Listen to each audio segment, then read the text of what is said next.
पायल सिन्हा जी का age is just a number part 2 में बहुत स्वागत है। Thank you. ने जो लिखने का जो शुरुआत आपकी हुई वो आपकी कैसे हुई थी? हमें कुछ नहीं आता था लिखना, कुछ घटनाएं ऐसा कर देती हैं। काफी पुरानी बात है, हमारे हस्बैंड टूर पे गए हुए थे तो उस समय मोबाइल फोन नहीं था। हमें को चिंता लग रही थी कि ठीक से पहुंच गए हैं, कुछ मैसेज नहीं मिला था। हमने फोन कर लिया उनके हेड ऑफिस में, तो इनको बहुत खराब लगा। क्या मैं खो जाता, मैं क्या था जो इस तरह से तुमने हेड ऑफिस में फोन कर लिया। खाली हो ना, दिमाग फ्री था इसीलिए सब होता है, बिजी रखा करो, ऐसे नहीं करते हैं कि इतना शोर मचा दिया। अब वो चीज जो है मेरे को लग गई। मेरे को यहाँ पे फील हुआ कि तो हम इंतजार कर रहे हैं, तो हम चिंता कर रहे हैं, ऊपर से हमें डांट पड़ रही है कि क्या फोन कर दिया वहां पर। एक बात तो है, हस्बैंड की बात को पॉजिटिवली लेना चाहिए। वो आपका अगर सही बुद्धि का है तो आपके लिए हमेशा सही रास्ता दिखाएगा, अच्छा ही होगा। उससे बड़ा वेलविशर कोई नहीं होता है। इससे में आदमी बोलता सही है। और हमने कहा अब हम चिंता करेंगे ही नहीं, हम अपने को अपने में बिजी रखेंगे। और सोचते भी जा रहे हैं और टेसू बहते भी जा रहे हैं। मतलब तो हमने उस इंसिडेंट को लिख लिया। तो लिखते लिखते क्या होता है, जब आप यहां से कोई काम करते हो ना तो वो अलग आ जाता है, तो उसमें शब्द मिलते चले गए। क्या विषय था आपका? वो पहला टॉपिक था आशावादी बनो। उसके बाद तो फिर हमें लिखने का शुरू हो गया। धीरे धीरे बुक में मेरे आर्टिकल्स निकलने लगे। ना कोई हम राइटर थे ना कुछ थे, एक घटना ने मोटिवेट की। लाइफ में कुछ भी घट रहा हो उसको कोशिश कीजिए शब्दों में। जरूरी नहीं कि हाई लेवल की हिंदी और साहित्यिक भाषा हो, ऐसा कुछ नहीं है। Just be yourself. जो मन में आ रहा है आप लिखते जाइए। हर की जिंदगी में कुछ ना कुछ हो रहा होता है, उसको एक भावना दीजिए, भावनाओं को शब्द दीजिए और उसके बाद बस फिर देखिए। कार चलाने का कैसे सोचा और कैसे सीखा इसे? गाड़ी चलाने के पीछे मेरे दो रीजंस थे, हैप्पी और सैड, दोनों था। हैप्पी पहले बताते हैं आपको। मेरे बेटे की शादी में उसने बोला था कि रोका में आप गाड़ी ड्राइव करेंगे, हम बैठेंगे।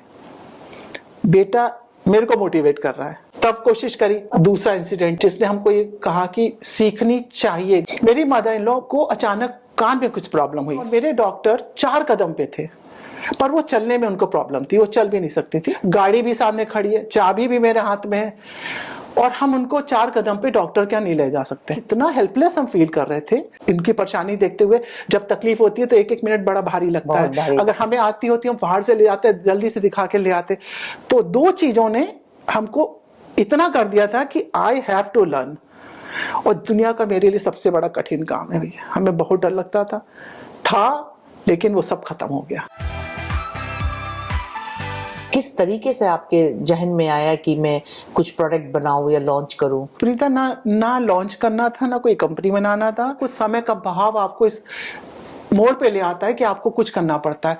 जब हमको अपने स्किन और बाल को लेके कॉम्प्लेक्स होता था, अब नहीं होता है। नहीं होता तो नहीं होता है, उससे उभर आए हैं बस। तो उसको सॉल्व करने के लिए मेरी मम्मी जो वैद्य थी वो हमें प्रोडक्ट देती थी, वो तो एक हाई लेवल की वैद्य थी, तो कुछ तो अंश मेरे में आएंगे। और फिर वो सामान जो देती थी उसके जब रेगुलर यूज करने से जब मेरे अंदर डिफरेंस आना शुरू हुआ तो हमको ऐसा लगा कि कितनी वैल्यू है ब्यूटी की। मम्मी के प्रोडक्ट को हम आसपास के लोगों को देना शुरू कर देते थे और धीरे धीरे उनसे सीख सीख के अपना जो कोर्स किया इसको मिक्स एंड मैच कर दिया दोनों चीजों को, और हम बना बना के इसको देने लगे वेरी स्लोली। भाई 10 साल लग गए इसमें, ऐसा थोड़ी कि आज बनाया। तो ये सारे प्रोडक्ट तो पहले घर में ही बनाते थे ना, और सालों देते भी थे, क्योंकि आपके पास इतना पैसा नहीं होता कि आपने सीधे लगा दिया। तो आपको बड़ा फूक फूक के कदम रखना होता था कि देख लें बिकेगा तो बनाएं। अभी ये होता था जितने ऑर्डर्स होते थे उतने ही बनाते थे। तो इस तरह से इसकी शुरुआत हो गई अपने कॉम्प्लेक्स को उभारने के लिए। और दूसरा, नहीं अच्छा लगता था पैसा मांगना फैमिली में, कि आप हस्बैंड से मांग रहे हैं और फिर हिसाब दे रहे हैं। मेरे को लगता था इतना कर ले कि हमें किसी से मांगना ना पड़े। ना कहीं लोन लिया, ना कहीं किसी से पैसा लिया, ना कोई देता।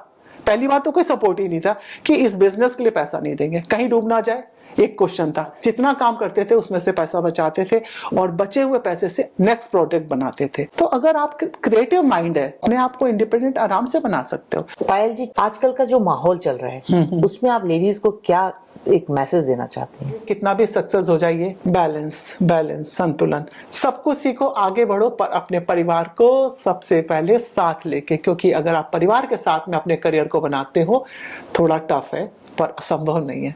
इसमें असली सुख है।